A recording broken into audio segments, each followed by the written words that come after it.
জুলাই জাতীয় সনদ বাস্তবায়নের স্লোগান নিয়ে জাতীয় প্রেসক্লাবে জাতীয় গণতান্ত্রিক পার্টির ৪৬তম প্রতিষ্ঠাবার্ষিকীর এই আয়োজন। এতে অংশ নেন জামায়াতসহ ১১ দলের কেন্দ্রীয় নেতারা। এ সময় নেতারা বলেন, আইনের দোহাই দিয়ে জুলাইকে অস্বীকারের পায়তারা করছে সরকার।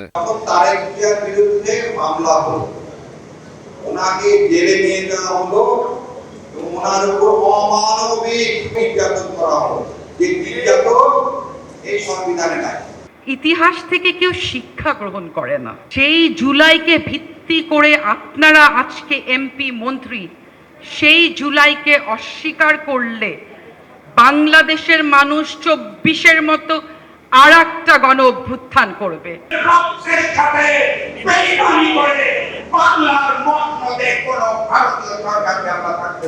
প্রধান অতিথির বক্তব্যে বিরোধী দলের নেতা ও জামায়াতের আমির ডাক্তার শফিকুর রহমান বলেন, বাংলাদেশের জন্য সব ধরনের মূল্য দিতে প্রস্তুত তারা। ফ্যাসিবাদের পুনরাবৃত্তি ঠেকাতেও দৃঢ় অবস্থানে থাকবে বিরোধী দল।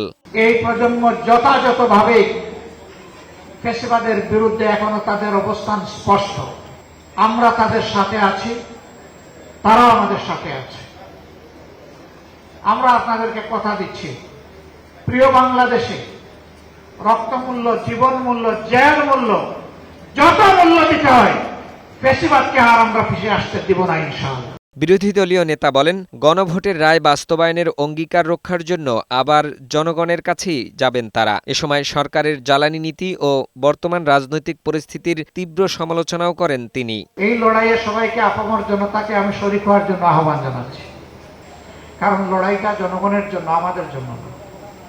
ইনশাআল্লাহ ন্যায় এবং সত্যের এই লড়াই আমাদের বিজয় হবে, জনগণের বিজয় হবে, ফ্যাসিবাদীরা হেরে যাবে। আমরা যখন জ্বালানি সংকট আর জনগণের ভোগান্তি নিয়ে কথা তুলি, আমাদের নোটিশটা আলোচনায় আসতেই দেওয়া হয় না। ভয়, সত্য জনগণের কাছে প্রকাশ পেয়ে যাবে। আমাদের সন্তানদের মেধা হত্যা করার সুযোগ আমরা কাউকে দেব না। আমাদের বার্তা স্পষ্ট, সব ব্যবস্থাপনা নেওয়ার পরে সর্বশেষ হবে শিক্ষার উপর, এর আগে নয়। জাতির ভাগ্য নিয়ে কাউকে ছিনিমিনি খেলতে দেয়া হবে না বলেও হুঁশিয়ারি দেন বিরোধী দলীয় নেতা। আমরা এখানে কোনো কম্প্রোমাইজ করব না। ফাহিম মুনাইম, বৈশাখী সংবাদ, ঢাকা।